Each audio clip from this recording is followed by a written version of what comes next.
இங்க பாருங்க எங்க தோட்டத்தை, காய்கறி தோட்டம் பாருங்க. அழகா இந்த ரோஸ் ஷேப்பு பார்க்க சூப்பரா இருக்கு. ரோஸ் ஷேப்ல, ஆனா இது வந்து முட்டைக்கோசு. நல்லா இருக்கு பார்க்கறதுக்கு. தக்காளி காய்ச்சிருச்சு, நிறைய காய்ச்சிருக்கு தக்காளி. பாருங்க குடை மிளகாலாம் காய்ச்சிருச்சு. நல்லா குடை மிளகா நல்லா பெருசா, எல்லாம் செடியும் நல்லா வளர்ந்துருக்கு. கடுமையாக நல்லா வளர்ந்துருச்சு.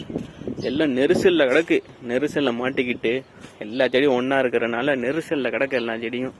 நல்லா இங்க பாருங்க, இங்க பாத்தீங்கன்னா தெரியும் உங்களுக்கு எவ்வளவு நெரிசல்ல கிடக்கு பாருங்க எல்லா செடியும். அப்பா பயங்கரமா இருக்கு. இங்க பாருங்க எல்லாம் முட்டைக்கோசம் நல்லா வளர்ந்துருக்கு. ஆனா பெருசா இடம் ஒன்றும் இல்லை நம்மகிட்ட. ஆனா பயங்கரமா வளர்ந்துருச்சு. எல்லா செடியும் காடு மாதிரி கிடக்கு.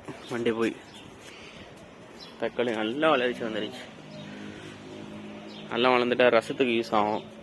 ரசம் சாம்பார் சமைச்சிக்கலாம்.